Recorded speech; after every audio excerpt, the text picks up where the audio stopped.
जय कुंज बिहारी, जय गोपी जन वल्लभ, जय गिरिवर धारी, जय गिरिवर धारी, जय यशोदा नंदन, जय प्रजजन रंजन, जय यशोदा नंदन, जय प्रजजन रंजन,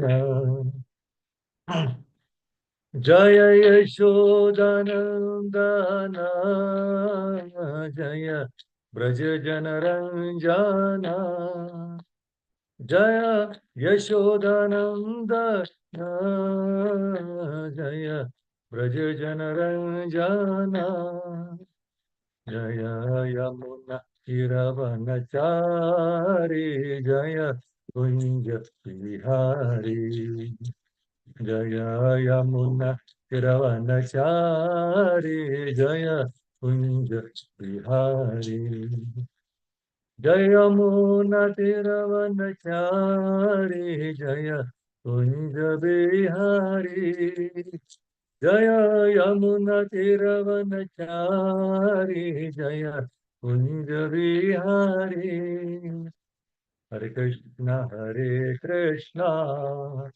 कृष्णा कृष्णा हरे हरे, हरे राम राम राम हरे हरे, हरे कृष्णा कृष्णा कृष्ण हरे हरे, हरे राम राम राम हरे हरे, हरे कृष्णा कृष्णा कृष्ण हरे हरे, हरे राम राम राम हरे हरे। जय हरिनाम संकीर्तन की जय, श्री प्रभुपाद की जय।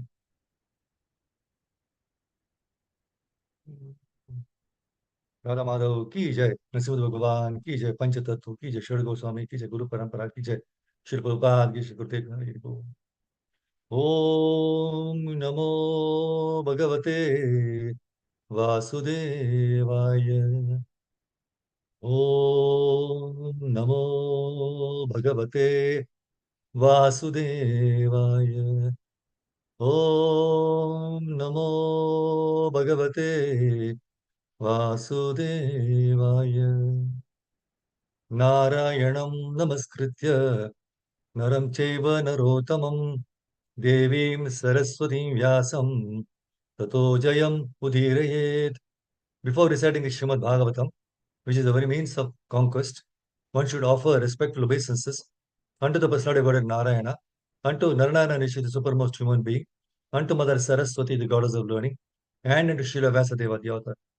नष्टप्रायेषु भद्रेषु नित्यं भागवत सेवया, भगवती उत्तम श्लोके भक्तिर्भवति नैष्टिकी. By regular attendance in classes of the Bhagavatam and by rendering of service to the pure devotee, all that is troublesome to the heart is almost completely destroyed, and loving service unto the personality of Godhead, who is praised with transcendental songs, is established as an irrevocable fact.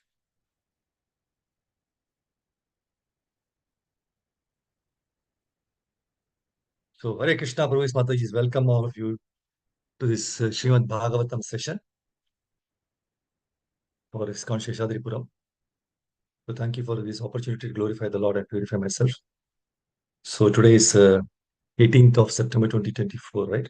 So, I've been given 3 verses to discuss today from the 4th canto, 7th chapter, verse number 25, 26, and 27. So, let us first recite and read the translation per time. So, 4, 7, 25. दक्षो गृहीतार्हणसाधनोत्तमम् यज्ञेश्वरं विश्वसृजां परं गुरुम् सुनन्दनन्दाद्यनुगैर्वृतं मुदा गृणन् प्रपेदे प्रयतः कृताञ्जलिः. दक्षो गृहीतार्हणसाधनोत्तमम् यज्ञेश्वरं विश्वसृजां परं गुरुम् सुनन्दनन्दाद्यनुगैर्वृतं मुदा गृणन् प्रपेदे प्रयतकृताञ्जलिः. Any one of you can try and recite this verse? Hare Krishna. May I recite, Prabhu? Yes, Mataji. दक्षो गृहीतार्हणसाधनोत्तमम् यज्ञेश्वरं विश्वसृजां परं गुरुं सुनन्दनन्दाद्यनुगैर्वृतं मुदा गृणन् प्रपेदे प्रयतः कृताञ्जलिः. Hare Thank you, Mataji. Krishna. Very nice. Hare Krishna. Go to the word tour meaning. Daksha, Daksha. Grihita, accepted. Arhana, rightful. Sadhana, uttamam, sacrificial vessel. Yajna, Ishwaram, unto the master of all sacrifices. Vishwasrija, of all the Prajapatis. Param, the supreme. Gurum, preceptor. Sunanda, Nanda, Adi, Anugaihi, by associates like Sunanda and Nanda. Vritam, surrounded. Muda, with great pleasure. Grinan, offering respectful prayers. Prapede, took shelter. Prayataha, having a subdued mind. Krita Anjalihi, with folded hands. Translation by His Divine Grace Srila Prabhupada, Srila Prabhupada Ki Jai. When Lord Vishnu accepted the oblations offered in the sacrifice, Daksha, the Prajapati, began with great pleasure to offer respectful prayers unto him. The Supreme Personality of Godhead is actually the master of all sacrifices and the preceptor of all the Prajapatis. And he is served even by such personalities as Nanda and Sunanda. Srila Prabhupada Ki Jai. Go to the 26th verse. Daksha Ovacha Shuddham Swadhamni Uparattakhila Buddhyavastham Chinmatramekam Pratishidya Maya Tishtam Stayaiva Purushatvamupetyya Tasyam Aste Bhavan Aparishuddha Ivatma Tantraha.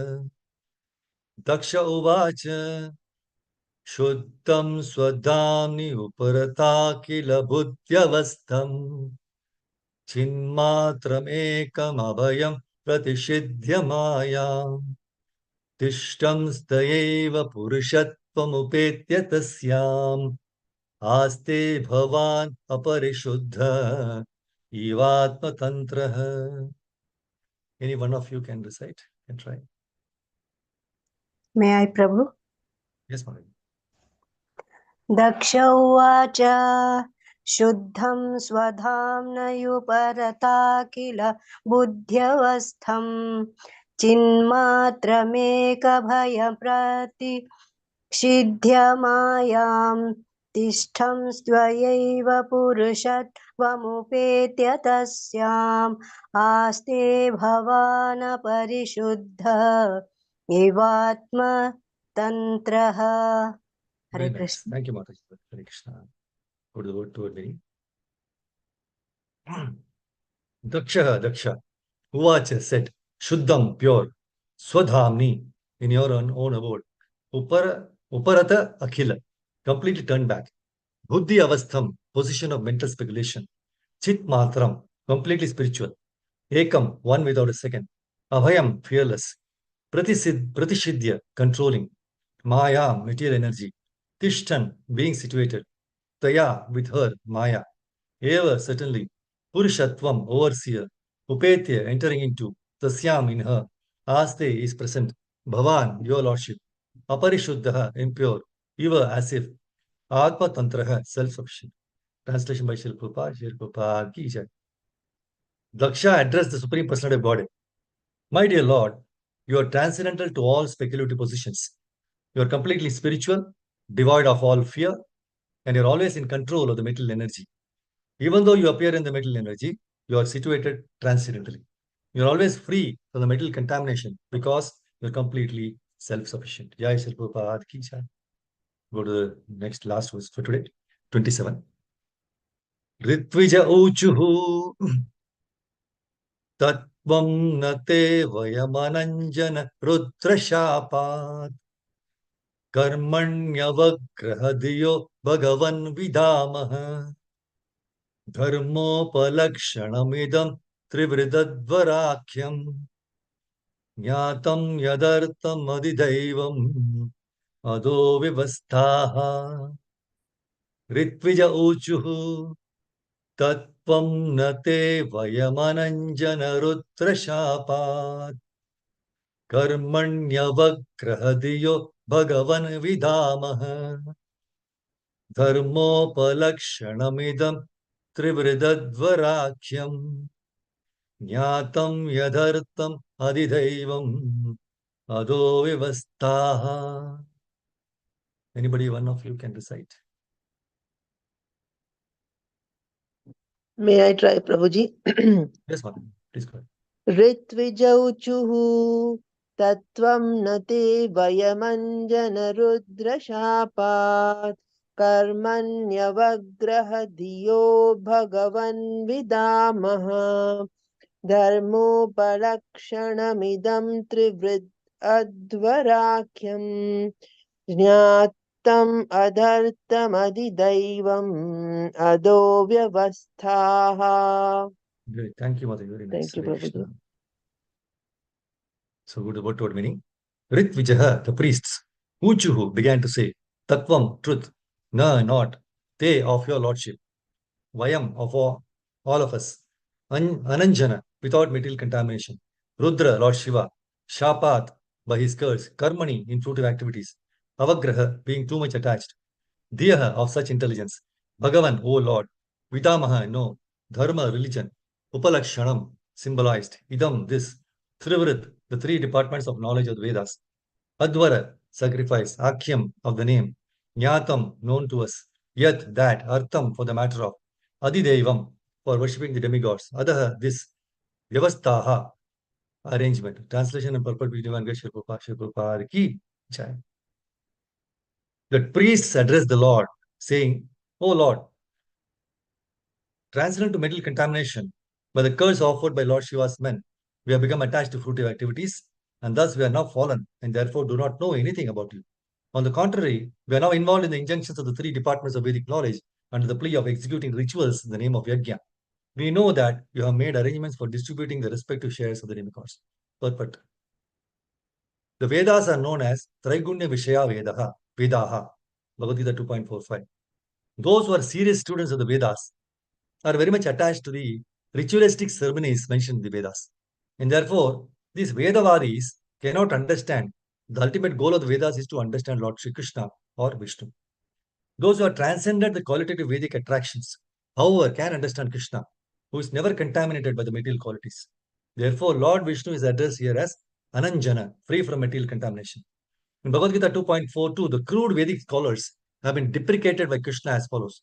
Yam imam pushpitam vacham pravadantya avipaschitah vedavadarata partha nanyad astiti vadinah. Men of small knowledge are very much attached to the flowery words of the Vedas, and they say that there is nothing more than this. Jai Shri Prabhupada ki jai. Om Jnantamra Andasya Jnananjana Shalakaya Chakshurunmilitam Yena Tasmai Shri Gurave Namaha. Shri Chaitanya Manobishtam Stapitam Yena Bhutale Swayam Rupakada Mahyam Dadati Supadantikam. Vandeham Shri Guru Shri Kamalam Shri Guru Vaishnavamscha Shri Rupam Sagarajatam Sagana Raghunatamitam Tam Sajivam Sadvaitam Savadhutam Parijana Sahitam Krishna Chaitanya Devam Shri Radha Krishna Padan Saganalita Shri Vishaka Vitamsya. He Krishna Karuna Sindhu Dinabandho Jagatpate Gopesha Gopika Kanta Radha Kanta Namostate Tapta Kanjan Gaurangi Radhe Vrinda Vineshwari Vrishabhan Sute Devi Pranamami Hari Priye Vancha Kalpatarubhescha Kripa Sindhu Bhevacha Patitanam Pavanebhyo Vaishnavebhyo Namo Namaha. Jai Shri Krishna Chaitanya Prabhu Nityananda Shri Advaita Gadadhara Srivasadi Gaura Bhakta Vrinda. Hare Krishna Krishna Krishna Hare Hare Hare Rama Rama Rama Hare Hare. Yonta Pravishya Mamavacham Imam Prasuktam Sanjeevayati Akila Shakti Dharasudhamna Anyam Chahasta Charana Shravata Gadhin Prana Namo Bhagavate Purushaya Tubhyam. Mukam karoti vacharam pangam vivekeram yat kripatamam devanam Namo Vishnu Krishna Krishna Vishnu Mahavishnu Samiti Namani Namo Vishnu Krishna Vishnu Iktividam Samani Rusha Shuna Vacha Vishnu Vishnu Krishna Hare Krishna Hare Krishna. So Hare Krishna Pravis Mataji is welcome all of you and thank you for keeping the appointment with Krishna today, 18th of September 2024. So we decided 3 verses, right? 25, 26, and 27. 3 verses from this chapter. It is entitled The Sacrifice Performed by Daksha. In the previous chapter was Brahma satisfied Lord Shiva, right? See, in this chapter, the 13th translation of the 13th verse, Daksha is starting his prayers, right? So he said, My dear Lord Shiva, I committed a great offense against you, but you are so kind that instead of withdrawing your mercy, you have done me a great favor by punishing me. So now he is repenting, right? After all those insults in so many things, he offended the Lord Shiva. So now he's from 4:7:13, he's saying, My dear Lord Shiva, I committed a great offense against you. So that is, see, this acceptance is very nice, right? At least he came to realization, I committed great offense against you, but you are so kind that instead of withdrawing your mercy, you have done me a great favor by punishing me, because his head was cut off by those and he was given a goat head, right? And in the 15th verse, he says, I do not know your full glories. For this reason, I threw arrows of sharp words at you in the open assembly, although you did not take them into account. And Daksha is telling in that verse, no, I was going down to hell because of my disobedience to you, who are the most respectable personality.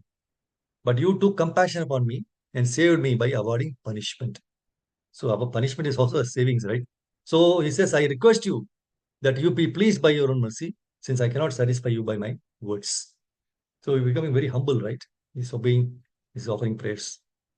That's why in the 16th verse, Maitreya Muni is telling to Vidura, thus being pardoned by Lord Shiva, King Daksha, with the permission of Lord Brahma, again began the performance of the yajna, along with great learned sages, priests, and others.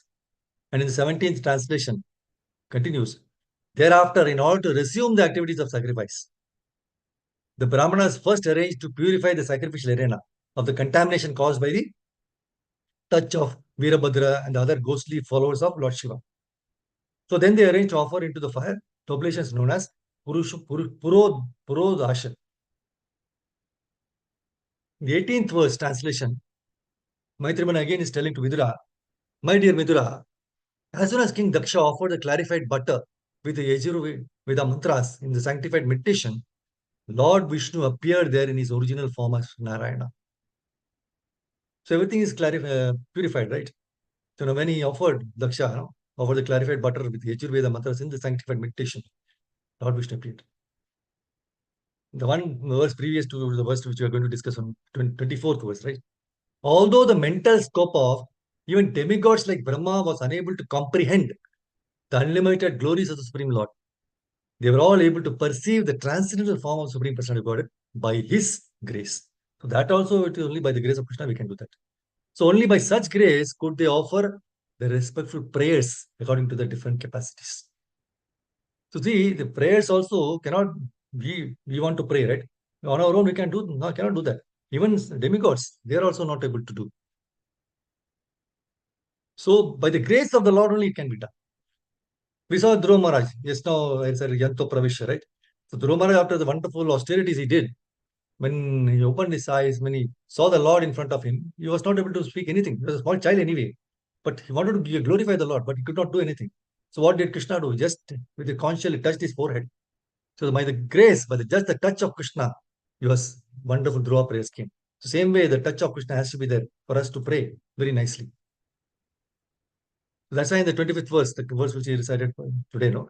When Lord Vishnu accepted the oblations offered in the sacrifice, Daksha the Prajapati began with great pleasure to offer respectful prayers unto him. Right?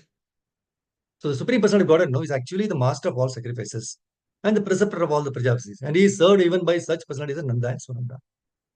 So in 4:13:33 purport, Prabhupada says, whenever a sacrifice is performed, okay, whenever a sacrifice is performed, it is meant for satisfying Lord Vishnu, the enjoyer of the fruits of all sacrifices.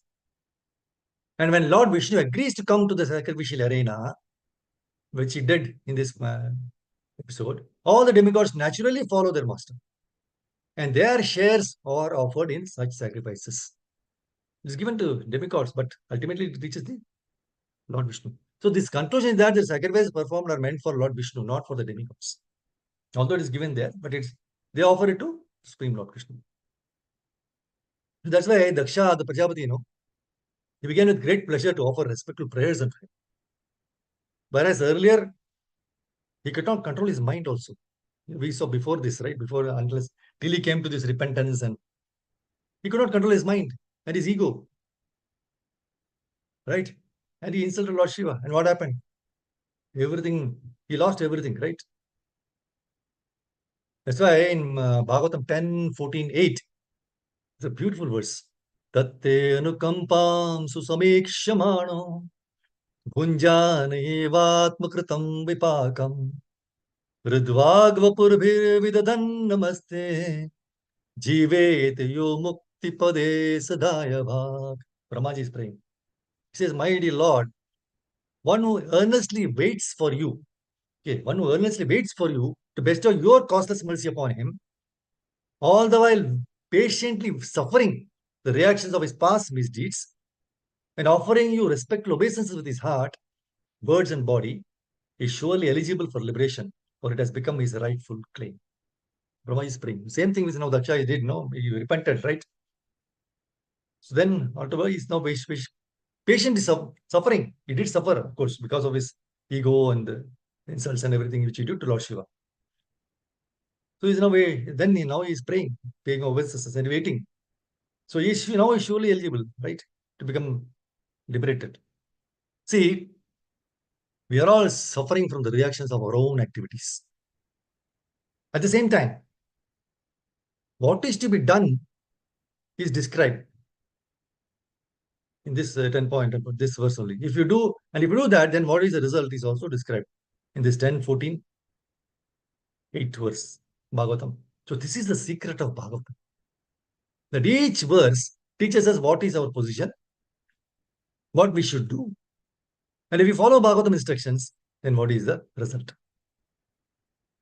So same way, Bhagavad Gita is the beginning of the spiritual science. So unless we learn the beginning, how can we go to the graduation? Directly you cannot go. Particularly this verse 6.35 in Bhagavad Gita advises us that how to struggle with this unsteady mind, flickering completely, correct? So the translation, Prabhupada ki jai, we should say. He said, Lord Krishna said, O mighty armed son of Kunti, it is undoubtedly very difficult to curb the restless mind. But it is possible by suitable practice and by detachment. Now, Prabhupada writes a very nice purport. Please hear. The difficulty of controlling the obstinate mind, as expressed by Arjuna, is accepted by personality God. He accepts it. But at the same time, he suggests that by practice and detachment, it is possible. Now, what is that practice? In the present age, no one can observe the strict rules and regulations of placing oneself in a sacred place, focusing the mind on the super soul, restraining the senses and the mind, observing celibacy, remaining alone. Not possible. Right? So, by the practice of Krishna consciousness, however, one engages in 9 types of devotional service to the Lord. Shravanam, Kirtan, Vishnu, right? So, first and foremost of such devotional engagement is hearing Shravanam about Krishna. So, this is a very powerful engagement, a transcendental method for purging our mind of all the misgivings, right? So, very powerful transcendental method. To this sound vibration, we don't understand the importance of pure sound vibrations because we are habituated to pronounce the material vibrations only. We don't have any idea of the potency of the sound. See, when Lord Ramachandra wanted to go from, say, South India to Lanka, right, to defeat Ravana, he had to transport all the army, his monkey army, right? So he wanted a bridge to be ready. And within the night, the bridge should be ready. Because in the morning, he had to go. Right? Not even 24 hours. So he thought over who is capable of building a bridge like this? See, there were no engineers or architects. But that age was the most advanced age. See, that time, or Bharat, India was so powerful in these building techniques. See, within the night, the bridge has got to be ready, right? And it was actually that the distance was about 30 kilometers between Rameshwaram, right, and the tip of Lanka. So the 30 kilometers bridge should be ready within no time because the ocean was in between. It was not an easy job. So here nowadays there be flyovers and so many things they're doing. How many 5 years programs going on and on. Lord Ramachandra immediately thought that only Hanuman can do this. So he called Hanuman and said, "Come here, I want you to build a bridge during the night." Hanuman was a bit perplexed, and he said, he wanted to say something, but he said, okay. He knew that when Lord Ramchandra Bhagwan, he orders to do something, then he gives the capacity also. So this is the transcendental message. See, whatever Bhagavad Gita suggests, or whatever Srimad Bhagavatam suggests, and whatever we are determined to do, keeping Krishna in mind, he gives us the strength. So Hanumanji immediately agreed. And we know that he started bringing big stones and mountains to fill the ocean. And what he was doing, very, very nice thing, Hanumanji, he was writing Ram on each stone. And the stone he was throwing. Normally it should drown, right? But the stones were floating. So Ram Bhagwan was there. He was also watching. He said, "Oh, it's so wonderful. He writes my name and the stones are floating." So Lord Ram said, "Okay, I will also try." So Ramchandra took one stone and they threw into the ocean. The stone went down. So there is something wrong. He said, so he picked another one. And again he threw. Again it went down. Lord Ram was completely puzzled. Now Hanuman was watching Lord Ram and he said, "Bhagavan, what are you doing?" No, no, no, he said, "because I'm not successful." So, but he was not, he didn't want to reveal. Okay. So Hanumanji said, "Okay, I know, Lord Ram," he was telling him, Lord Ram, I know. I am writing your name on these stones, and your names are more powerful than you. So the stones are floating. But if you throw something, it has to go down. It will definitely go down. So please, we have to remember this message. Don't be thrown by Lord Ram. We are all thrown away, and that's why we are in America or Europe. It's the greatest punishment. See, those who are already settled in Western countries, they are all actually really punished. Krishna selects, right? I must punish this living entity. Go to America, go to Europe. See, America is also best if on your mind, at least Lord Ram, Lord Krishna's name is written. Europe, everything, then it's meaningful. Otherwise, the stone will drown anywhere. So we are just like stone-like, right? And this transcendental vibration of the name, Nana Makari Bahuda Nija Sarva Shakti. In your names, you have invested all your energies. So he says, no, Nimitta Smarane Nal Kalaha. There is no regulation when you can remember him through the names. So being non-different from the names, names are equally powerful. That's why chanting Hare Krishna, Krishna Krishna, Hare Hare, Hare Ram, Ram Ram, Hare. Very, very powerful medicine for this Kali Yuga. The way he says, Etadrishi Tava Kripa. Such a nice Kripa you have done. You are so merciful to us. You have given your name to us. Durdaivam. But I am unlucky. Ihajani Nanuraga. I am not interested in these things. So please, we should not be victimized by this Durdaivam, right? We should understand the transcendental message. That's why Prabhupada writes, in the present age, any other method is not working. Okay. But the practice of Krishna consciousness, however, one engages in 9 types of devotional service to the Lord. The first and foremost of such devotional engagement is hearing about Krishna. See, long back when I was in Abu Dhabi, right? Mataji's, there used to be Mataji classes. So one of the Matajis, very close, he used to take classes. So she was sharing one very nice message. She said in one of the classes, one Mataji started coming she recently started coming for that programs. What happened? The final exams of our children were going on. But she came along with the children also. just when the exam was there also, to the program. And she asked her, how is it possible?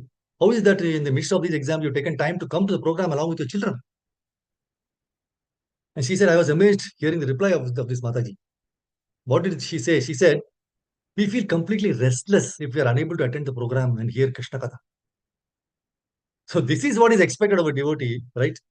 As per Sanat Kumara's instruction to Prithu Maharaj in the 4th canto, 4:22-23, where he says, one has to make progress in spiritual life by not associating with persons who are simply interested in sense gratification and making money. Okay, don't associate. Not only such persons, but one who associates with such persons should be avoided. So he says one should mold his life in such a way that he cannot live in peace without drinking the nectar of the glorification of the Supreme Personality of Godhead, Hari. That's what that Mataji did. He said, we are not peaceful, we are happy. Right? We're completely restless if we are unable to come to the program and hear Krishna Katha. That should be the motive. So one can thus be elevated by being disgusted with the taste for sense enjoyment.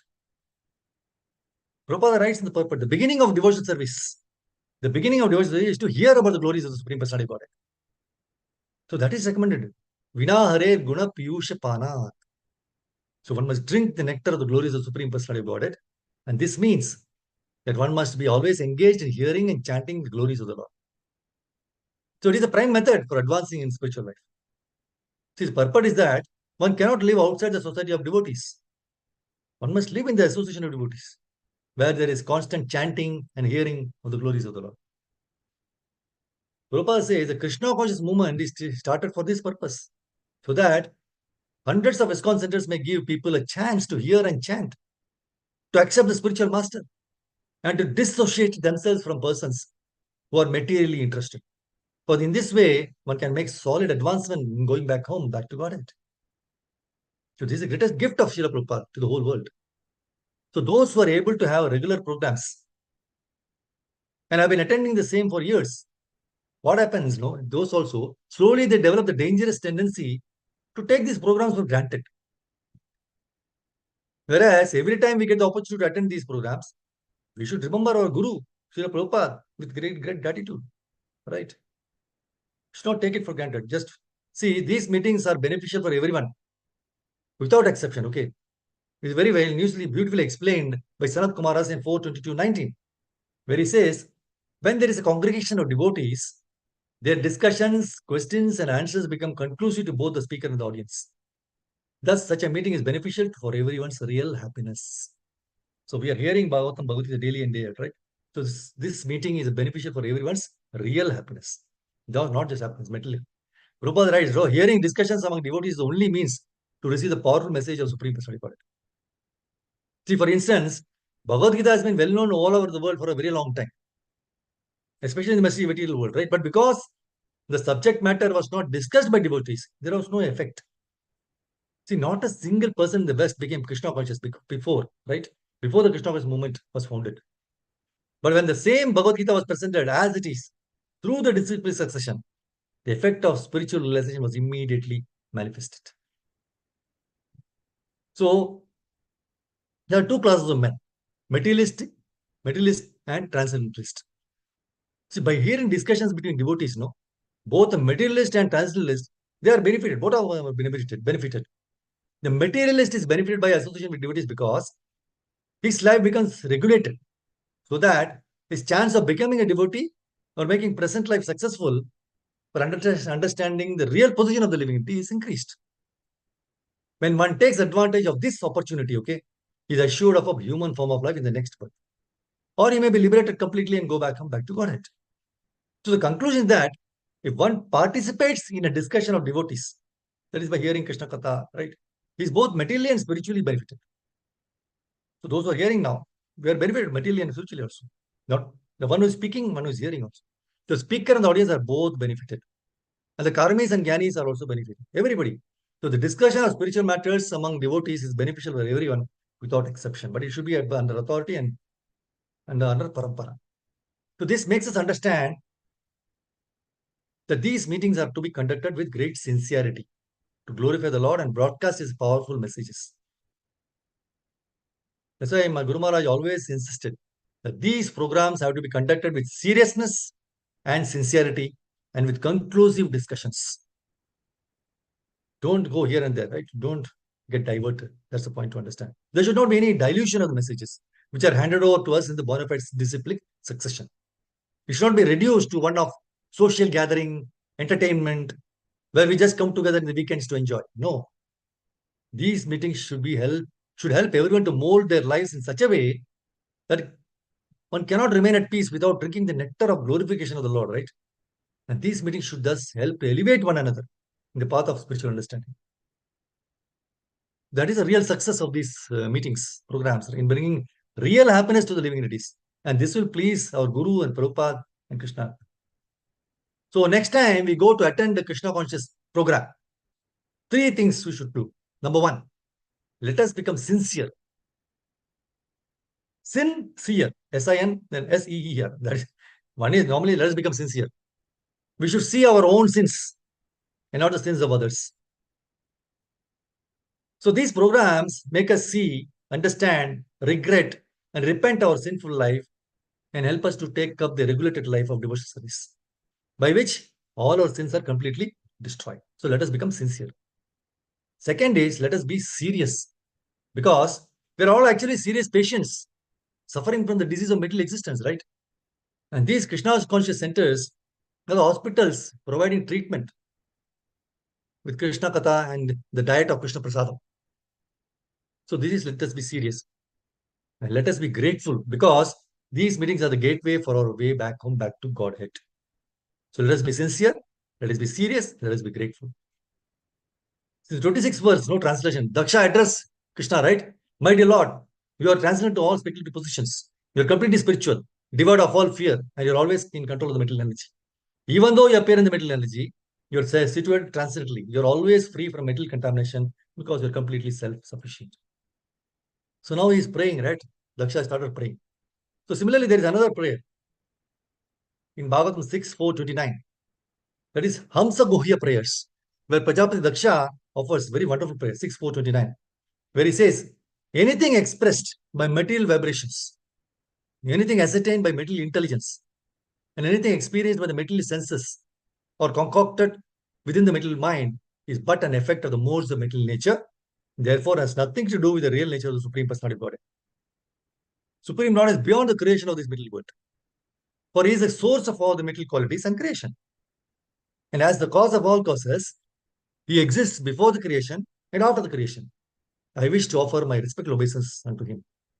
Very nice prayer. So this prayer makes it very clear that we cannot catch the Lord with material vibrations or material mind, material intelligence, material senses. Not possible. So this makes us completely incapable to approach this transcendental Lord.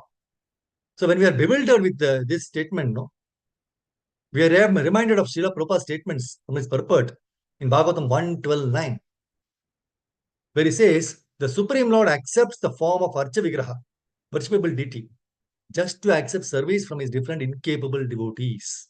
We are all incapable devotees, but he has come as an Archa Vigraha to accept our service. So by the mercy of the Archa Vigraha, the form of the Lord in material elements, the devotees who are in the material world can easily approach the Lord, although he is not conceivable by the material senses. So the Archa Vigraha is therefore, it is an all spiritual form of the Lord to be perceived by the material devotees. So such an Archa Vigraha of the Lord is never to be considered material. See, there is no difference between matter and spirit for the Lord. Although there's a gulf of difference between the two in the case of conditioned living entities. So for the Lord, there is nothing but spiritual existence. And similarly, there is nothing except spiritual existence for the pure devotees of the Lord in his intimate relationship with the Lord. See, in one of the lectures, my Guru Maharaj was explaining about the all spiritual form of the deities. He said, Krishna is not in the material modes. He is Guna Apaya. He is the cause of the annihilation of everything made of the material modes of nature. See, material things do not touch him. He is completely pure, right? So material eyes can only see material things. These eyes cannot see the transcendence. So for our facility, he has incarnated in a material form. As soon as the deities are made, they stop being material. See, plenty of marble stones are there. Right? Why people don't go there? Why people come here to the temple? There must be something. Otherwise, one man can be mad, right? But not everybody can be mad to come to the temple. So we have to put the trust in the Shastras. See, this higher knowledge cannot be proved by the material senses because they are incomplete. So our proofs are always incomplete, and we cannot apply any material apparatus, right, to these to the transcendence. So whatever is in front of us, we accept it. So if the form is material, why they come here to see the stone in the temple? So Prabhupada said, those who think that deities are stone, they are stone themselves. Sorry. So we have to have some forms. So better to have some forms approved by the Shastras. See, we cannot prove with material evidence, right? But automatically he proves, Krishna proves. We don't have to introduce anybody. See, very nice point to understand is we don't have, when somebody comes to temple, we don't have to introduce anybody who comes to temple. Oh, this is Krishna. Automatically they join hands and they fall flat, Dandavats. That is Supreme Personality of God Krishna. No need for introduction. They will fall flat to any marble stone. Actually, there is no duality in Krishna. There is a mixture of both inferior and superior energies, right? See, the marble is inferior energy, but when the deity is carved, then it becomes mixture of inferior energy and superior energy. And superior energy being very pure in the motive force for the inferior energy, right? So the energy cannot be different from the energy. That is why earth also is the best cure for diseases. Water is the cure. 5 elements are the gift of Krishna. Ayurvedic Shastra and philosophy are hand in hand, whereas allopathy has got nothing to do. Nothing to do with transcendence. That is why it is a failure. It may be useful sometimes, but it has got reactions, side effects, addictions. The best thing is to go to the root of the body. Earth, water, fire are the roots. And if they are purified, then everything is all right. So there is a superior energy in the body, and this fine energy must have a free passage in the body. So honey, ginger, black salt, very useful. So inferior energy also being the energy of the Lord is not different from the energetic, right? And thus we see oneness in duality also. We see the earth has its energy. So we pay obeisance to earth before we sit or do anything. So our worship is going on. See, by understanding these above transcendental points, we realize all spiritual form of the deity in the temple. Because we are in the material world, which is full of dualities, we fail to see the oneness of the absolute. So Prabhupada states in 1644, by offering food to the deity and by decorating and serving the deity, one gets the same result that one derives from serving the Lord personally in Vaikuntha. Jai Prabhupada. See the 27th verse, purport, it said, Vedas are known as Traigunya Vishya Vedaha, 2.45 Bhagavad Gita. So those who are serious students of the Vedas are very much attached to the ritualistic ceremonies mentioned in the Vedas. And therefore, these Vedavadis cannot understand the ultimate goal of Vedas. So the ultimate goal of Vedas is to understand Krishna or Vishnu. That's why in the purport of 2.45, Prabhupada says, all material activities involve actions and reactions in the three modes of material nature. So they are meant for fruitive results. And fruitive result means it cause bondage in the material world. In the Vedas, they deal mostly with fruitive activities to gradually elevate the general public from the field of sense gratification to a position of transcendental. Arjuna, no, as a student and friend of Lord Krishna, is advised to raise himself to the transcendental position of Vedanta philosophy, where in the beginning there is Brahma Jigyasa or questions on the supreme transcendence. So all the living entities who are in the middle world are struggling very hard for existence. For them, the Lord, after the creation of the middle world, gave the Vedic wisdom, advising how to live and get rid of the mental entanglement. That's what Bhagavad Gita is there.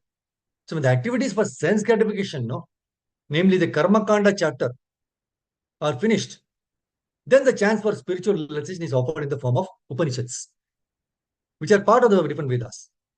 See, Bhagavad Gita is the fifth Veda, namely the Mahabharata. No, Upanishad marks beginning of transcendental life.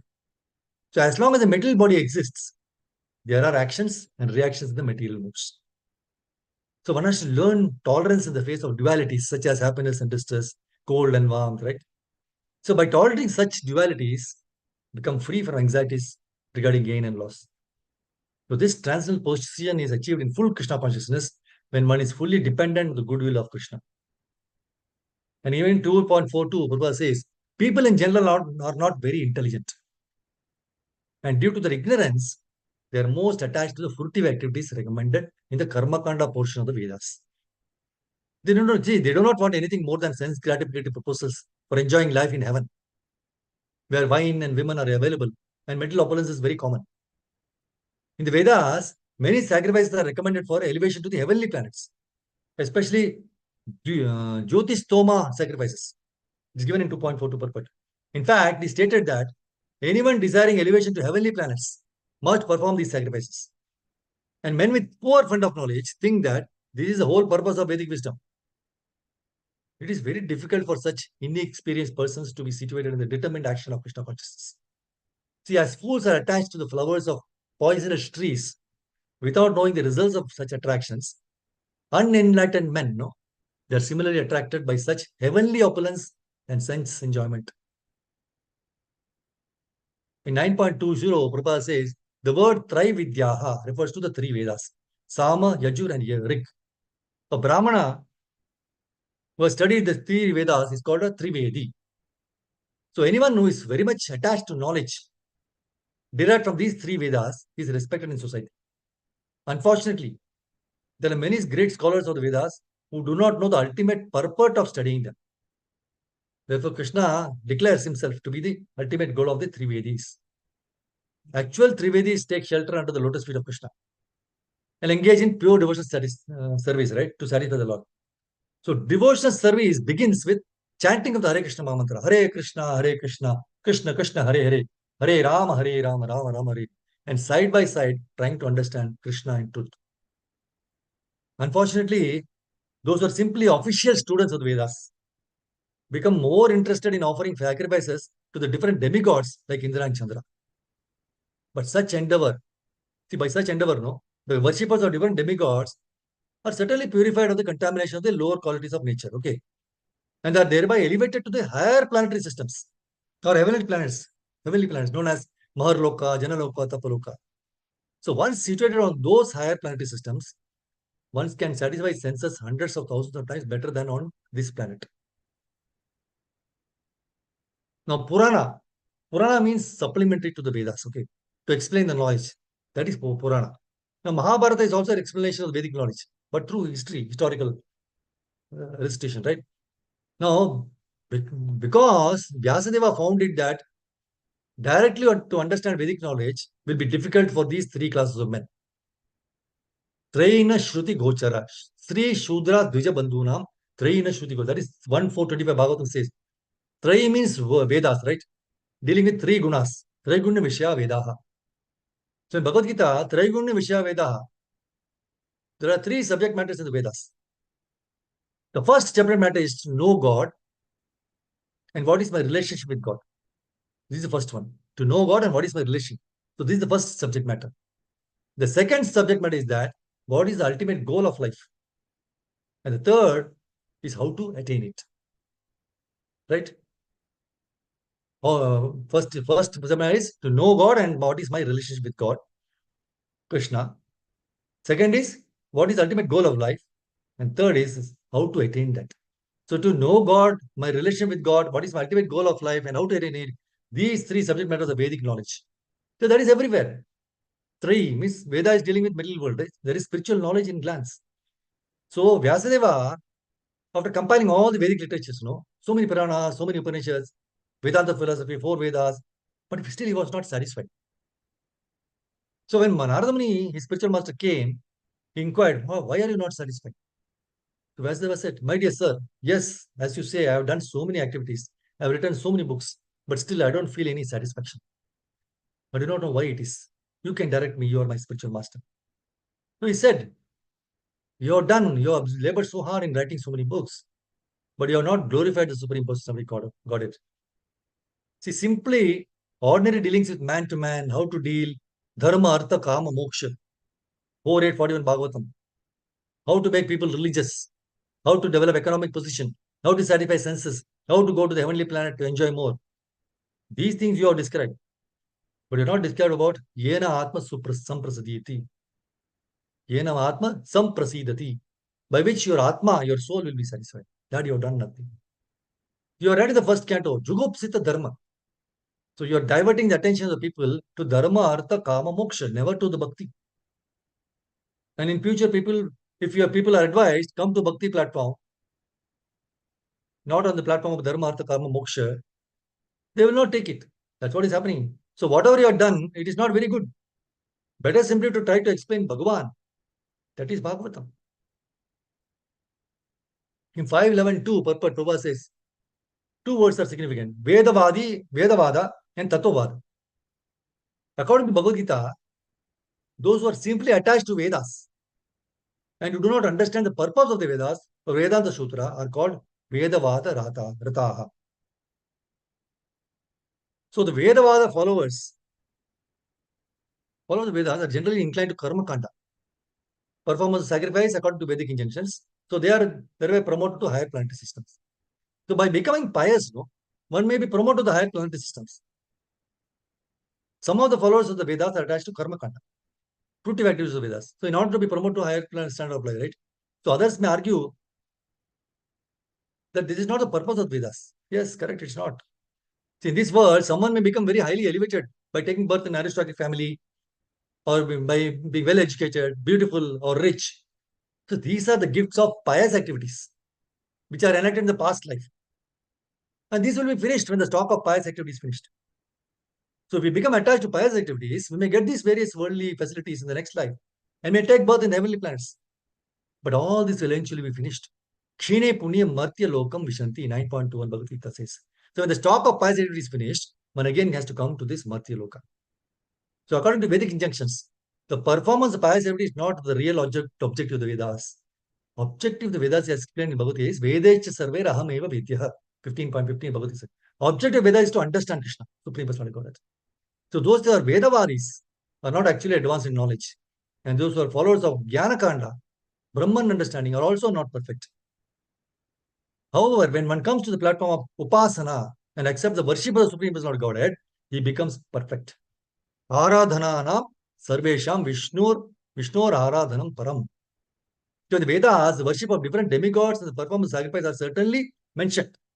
But such worship is inferior because worshippers do not know the ultimate goal is Vishnu. Nate vidu swartha gatam hi Vishnu. So when one comes to the platform of Vishnu or Aradhanam, or Bhakti Yoga, one has attained the perfection of life. Otherwise, as it is indicated in Bhagavad Gita, one is not a Tattvavadi, but a Vedavadi, blind follows Vedic injunctions. So Vedavadi cannot be purified from mental contamination unless he becomes a Tattvavadi. That is one who knows Tattva, the absolute truth. Tattva is also experienced in three features. Brahmeti, Paramatmeti, Bhagavan iti Shabdati. So even after coming to the platform of understanding Tattva, one must worship Bhagavan, right? Vishnu and his expansions. Otherwise, one is not yet perfect. So Bhavanam Janmanam Ante Gyanavan Mam Prapadyate. After many, many births, one is actually in knowledge, surrenders unto Krishna. So the conclusion is that unintelligent men with a poor point of knowledge cannot understand Bhagavan, Brahman or Paramatma. But after studying the Vedas and attaining the understanding of the absolute truth, Supreme Personality of Godhead, one is supposed to know only then they can come to the perfect knowledge, the platform of perfect knowledge. So we saw before, right? Suitable practice and detachment, right? How to control mind. See, Daksha, afterwards he repented and initially did not control the mind. So he was totally insulting. So he was offending, right? Devotee and the Supreme Lord. But ultimately he repented, right? And basically that means he controlled the mind. He came into his senses and he repented and he gave wonderful prayers. So how to control the mind? By suitable practice and detachment. That's what Krishna said to Arjuna. So some few points. Detachment from material objectives. See, Prabhupada writes in the purport, the more one eats while hungry, not just anytime, the more one feels satisfaction and strength. The more one eats while really very hungry, then only when you eat, then more one feels satisfaction and strength. Similarly, by discharge of devotional service, one feels transcendental satisfaction as the mind becomes detached from the material objectives. Material objectives. Why did Prabhupada not use the word material objects? The actual point The mind sits on is the motive. That is how the mind is caught, and that is where we are exposed to. See, objects do not expose us. The motive or objective in our heart, they expose us, and the mind becomes dirty. So we come to devotional service, and we do anything and everything except glorifying Krishna. We mix it up, and we feel I am helping, I am serving, and so on in the name of devotional service. But actually, it is philanthropy. We are in the net, right? How can you serve Krishna to come out of the net? The goal of hearing or studying Srimad Bhagavatam is not to run after the subtle name and fame by helping others. We have to clearly understand our motive behind hearing Srimad Bhagavatam. It's not for glorification of Krishna. Then it will not please Guru and Prabhupada. If it is not, whatever service, whatever seva you're doing, if it's not for the glorification of Krishna, right, then it will not please our Guru and Prabhupada. If you're clear on this point, then preaching will come automatically. Because it will be in the parampara, it will be pure. So the objectives, aim and goal of becoming devotees and leaders or taking up any service must be clear. The serious study of Srimad Bhagavatam within the four walls of our house is the best way to be detached because it is the most unglamorous activity. If nobody is there in the four walls, you are studying yourself. So there is no question of appreciation, all these things, right? Fame, name, nothing is there. So serious study of Bhagavatam within the four walls of the house is the best way to be detached because it is the most unglamorous activity, right? Only treatment for the mind. Please understand, the only treatment for the mind is to bury ourselves in Srimad Bhagavatam. This is suitable practice. So the expert treatment of suitable practice, what is that? Expert treatment. Prabhupada writes, hearing of the transcendental activities of the Lord Krishna is therefore the expert treatment of the mad mind. Hearing Krishna Katha. And eating the foodstuff offered to Krishna is the appropriate diet for the suffering patient. So this treatment is the process of Krishna consciousness. See, once Prabhupada was asked by a proper reporter, why do you always claim that you are all pure and liberated? So somebody asked, the reporter asked Prabhupada, why do you always claim that you are all pure and liberated? Prabhupada cautioned him, saying, devotees never claim themselves of being superior. The only claim the devotee has is that he has put up his hands and admitted that he is sick and is seeking admission in the hospital. That is how he is doing. Do not think the devotees have no problems and they are supermen. The only difference between the man outside and the man in the temple is that the man in the temple has admitted himself as a patient in the hospital. He has diagnosed the disease, admitted it, and trying to get cured. The man outside is also suffering, but he refuses to admit that he is suffering. We are all suffering patients in this world. And the good way to stop the suffering is to admit it. That's why Arjuna admits in Bhagavad Gita 2.7, Karpanya dosho pahatas swabhavaha prichami tvam dharma sammudachetaha yashreyasyan bruhitan me shishyaste hamshadi mam tvam prapannam. Now Arjuna is telling, now I am confused about my duty and I have lost all composure because of miserly weakness. In this condition, I am asking you to tell me for certain what is best for me. Now I am your disciple and a soul surrendered to you. Please instruct me. So yes, admitted. So my Guru Maharaj said, this is the starting point of Arjuna's detachment. Up to this point, all his arguments were only in the foundation of attachment. His arguments were based on acts of kindness, which is laced with attachment, right? That is how we are tricked in this world. So in the name of devotional service, we also say, out of kindness and compassion, we do something. Be careful. Only Krishna is kind. Admit it. We are all cruel. Nobody is kind except him. Do not say you are kind. Ultimately, you want to do it for your own motive. This is dirty business. So when Arjuna finally sat down before Krishna and he repented his attachment, what he is actually doing here is simply admitting his folly, right? That is why he says humbly that I am now confused about my duty. Are we saying like that? I'm confused, I don't know what to do. Please instruct me. We don't ask such to our Guru. So one should really, readily and genuinely admit before Krishna and the spiritual master, I'm always confused. I'm always losing my composure because of miserliness of my small heart. See, Arjuna could only see his relatives and attachment, right? So he never bothered to ask, what does Krishna want or Guru wants? So whenever you have taken up any activity, the moment we do not ask for permission to perform that activity will become an absolute disaster.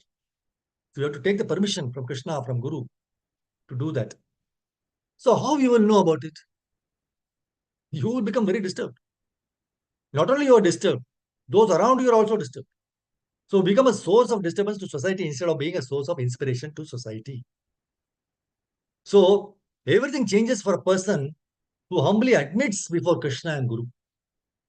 So because Arjuna's heart opened, he really accepted that he is nothing. And he was ready to put aside his nature, his compassion, his arguments, everything. And he was ready to hear from Krishna, and this hearing is suitable practice. So on the platform of humility, which is expressed by admission of loss of composure and confusion, he was prepared to receive the message of Bhagavad Gita. That is why Arjuna is victorious. He is not just victorious in the battle, but he is victorious as a devotee. So this is why just like Arjuna and all, Daksha also, he repented, ultimately offered wonderful prayers. He admitted himself in the hospital and he was also successful. So I stop here. Grandhara Srimad Bhagavatam ki jai. Shira Prabhupada ki jai. Nitai Gaur. Thank you very much, Mataji. Hare Krishna. Vancha kalpataru vishkripa sandhuvaya vacha patitanam pavan. Thank you for giving me this opportunity to glorify the Lord. I took a little extra time. Sorry about that. So Hare Krishna. If you have any questions or anything to share, please go ahead.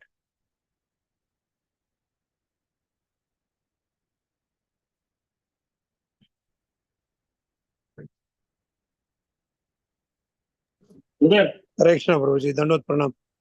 Hare Krishna, Padmanabh Prabhu, Hare Krishna. Thanks for the very nectarian class. Wonderful. I don't have any Thank you. questions today. Thanks for the wonderful class. Hare Krishna. Thank you, Hare Krishna. Are good. Good day, Kichai. Hare Thank you, Krishna. Prabhuji. Dandavat Pranam. Dandot Pranam. Thank you very much. Okay, shall I close now? Hare Krishna, Krishna. Prabhuji. Hare Krishna, Mataji. Thank you very much for the wonderful class. I'm still basking in the glory of this platform. Jai. Hare Anant Krishna. Gurudev ki jai, Anant Kodi Vaishnava. Thank you, Hare Krishna. Hare Krishna, Prabhuji, Dandot Pranam. Thank you so much. Hare Krishna. Thank you Hare so much, Prabhuji. Hare Krishna. So I have to close, right? I am the host. You made me. Okay, I'll do that. Thank you. Thank you, Aryan Prabhu. Hare Krishna. Thank you, Jyoti Mataji, Suhasini Mataji, Nirmala Mataji, Swayam Prabhu Mataji, and Santosh Prabhu. Thank you very much. Sindhu Mataji, thank you. Hare Krishna.